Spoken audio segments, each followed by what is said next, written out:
Prior to 2016, I made cheese. Quite a few of them, as a matter of fact. But I figured I'd go through some of my old creations, the ones I do have pictures of, and show them to you guys. In the background here, one of my latest cheeses from 2023, a Carfully. Here's the other cheeses. Very first cheese I made was a fresh cheese. Plain and one done with jalapenos. Very first hard cheese I ever made was a Carfully. Mostly because it's ready in 3 weeks. This one, I opened right at 3 weeks. Didn't develop a lot of color, but what a delicious cheese. My second one aged out a little bit longer, so it got a nice yellow cast to the rind. It was pretty good cheese after 6 weeks.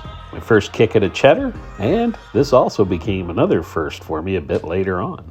Here's 3 of the first cheeses. Here's some other cheeses. A Romano, a Lancashire, and my third Carfully. Here's the rind development on the Carfully. Nice and clean, beautiful knit. Pretty proud of that one. Lancashire. Developed some old spots, but otherwise lovely cheese. Also branched into camembert style cheese. This one about 3 weeks into the exterior mold development. Used to make some blue cheeses. Make sure you have a separate aging cave. The Penicillin Rook 40 will take over. Here's 2 small little brie wheels very close to being eaten. These were, I think, about 4.5 weeks in this picture. And that cheddar I made earlier, after 3 months, I waxed it. And cutting into a brie wheel. A few mechanical holes, but oh, that was such a nice cheese. Here was a big camembert wheel I made. Of course, these are all in the style, and they're not actually camembert bries. They're Canadian versions thereof. That waxed cheddar, cut it open after 6 months. Probably didn't press it under enough weight because it didn't have a real press at that point. I think I was using diving weights. My pride and joy. That Romano, after 12 months I cut into it, and my goodness. To this date, probably the best cheese I've ever made. I loved this cheese. It was so good. Yep, I still miss it.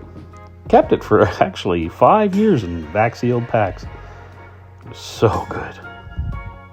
Here's a big brie wheel. You can see where I aged this one past 6 weeks, and it was just starting to get soft enough on the inside that it collapsed on one end. But oh my goodness, it was so creamy and soft. Oozy, delicious brie goodness. And then I started batching cheeses. Here's 4 brie wheels ready to go. I even tried a baby Gouda, although admittedly, this one did not turn out as good as I wanted it to. One of my first cheese fails. Here's one of the first cheese boards I ever put together entirely with my cheeses. There was a Lancashire, cheddar, Carfully, and the brie. This was my second board. Did a fresh cheese, did a brie, a Carfully, and a Lancashire.